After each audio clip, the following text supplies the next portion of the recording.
የወልቃይት ጥያቄ ረዘም ላለ ጊዜ ይገባኛል ጥያቄ በአማራ ክልል ሲነሳ ቆይቷል።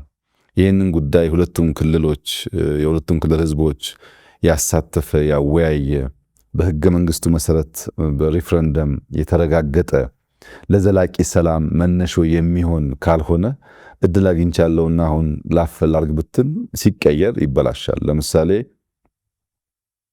ከዚህ ቀደም የፌዴራል ክልል ስሪት ሲሰራ በህዝቦች ውይይት ቢሆን ያ ነገር የተፈጸመው ለረጅም ጊዜ ጥያቄ ሆኖ አይቀጥልም ነበር። ያን ስህተት የሚደግም ነገር ነው አሁን ስለሚመች እናርገው የሚል ጥያቄ የሚነሳበት መንገድ ውይይት ይፈልጋል። ስፔሲፊካሊ የወልቃይትን ጉዳይ ብትወስድ በትግራይ በኩል ያለው ጥያቄ ፌዴራል መንግስት ስርዓት ውስጥ በትግራይ ክልል ይተዳደር ነበር። በጦርነቱ ምክንያት ነው ያንን ቦታ ያጣ ነው።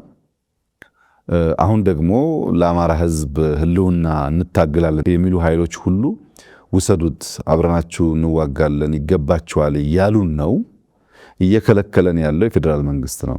የፌዴራል መንግስት ከዚህ ጉዳይ ራሱን ቢያወጣ እኛ በማንኛውም መንገድ በኃይልም ይሁን በሰላም ቦታችንን እናስመልሳለን።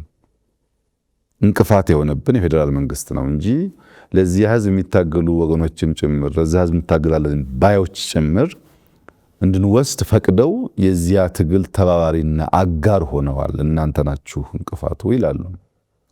ወደ አማራ ክልል ደግሞ ስትመጣ ከጦርነት በኋላ በፌዴራል መንግስት ውክልና የሚተዳደረው የወልቃይት ክልል በህግ አግባብ በተሟላ መንገድ ወደ አማራ ክልል መመለስ ሲገባው የፌዴራል ክልል መንግስት አልመለሰም ብለው ያስባሉ። ሁለቱም ጋር ጥያቄ አለ ማለት ነው። ይህንን ጥያቄ የምንፈታው አንዱን ወገን በማስደሰት ለአንዱ ወገን ምላሽ በመስጠት አንዱን ከጥያቄው ጋር እንዲቆይ ብናደርገው ዘላቂ ሰላም አያመጣም። የጊዜ ጉዳይ እንጂ መልሶ ግጭት ይፈጥራል። መልሶ ግጭት የሚፈጥርን ነገር ለአጭር ጊዜ እፎይታ ለአጭር ጊዜ ደስታ መመለስ ደግሞ የመደመር መንግስት ፕሪንሲፕል አይደለም። የኛ አንደኛው ፕሪንሲፕል ሚዛናዊነት ነው። ሁለተኛው ሙሉ እይታ ነው። በምንወስናቸው ውሳኔዎች ዘላቂ ሰላም፣ ዘላቂ ልማት፣ ዘላቂ አብሮነትን የማያረጋግጥ የአጭር ጊዜ ድል ከሆነ ታይም ቦምብ ነው።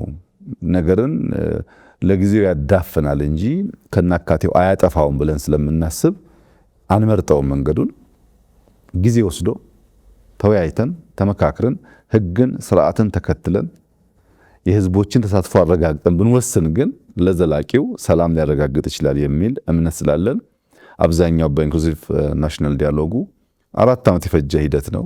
ብዙ ሺህ ሰዎች የሚሳተፉበት ነው። አሁን እኔን ካነጋገርኩ በኋላ ራንደምሊ ሄደህ አንዱን ከሰሜን አንዱን ከምስራቅ አንዱን ከደቡብ ብታነጋግር በዚህ መድረክ መገኘቴ ብቻ ከበቂ በላይ ነው ይሉሃል። በጣም ብዙ ነገሮች ይነሳሉ፣ ብዙ ቅሬታዎች ይነሳሉ። አንዱ የአንደኛውን ጥያቄና በሽታ ያደምጣል። በዚያ መንገድ ነው ኢትዮጵያ የምትሰራው፣ በውይይት በንግግር በትዕግስት ነውና ከአማራ ክልል ጥያቄ አንጻር ከበፊቱ የከፋ ነገር አሁን አለ ብሎ ለመውሰድ ያስቸግራል። በፊት የአማራ ክልል ወልቃይት ወደሚለው አካባቢ መጓዝ አይችልም። ዛሬ ቢያንስ መሄድ ይችላል፣ ሰው መጠየቅ ይችላል። እንደው በህግ ተጠቅሎ የአማራ ክልል ነው ባይባልም ለመንቀሳቀስ የሚከለክል ነገር የለም። ሌላው ደግሞ በምክክር በውይይት ትግራይንም አሳትፈን እነሱም የኛው ወገኖች ናቸው፣ ኢትዮጵያውያን ናቸው። እነሱም በሚያስከፋ መንገድ የምንፈጽመው ነገር ጥቅም የለውም ብሎ ማመን ያለበት የአማራ ክልል ማህበረሰብ። በዛም በዚህም ያለው የተዋሃደ ቅድም እንዳልኩት የተዋለደ በብዙ ጉዳይ ውስጥ አብሮ ያለፈ ህዝብ ነውና ሁለቱንም ህዝብ በሚያሳምን በውይይት በምክክር ዊን ዊን አፕሮች ብንከተል ዘላቂ ሰላም ያረጋግጣል። ከዛ ውጭ ያለው መፍትሄ ለአማራም አይጠቅምም፣ ለኢትዮጵያም አይጠቅምም፣ ለትግራይም አይጠቅምም ብለው የመደመር መንግስት በጽኑ ያምናል።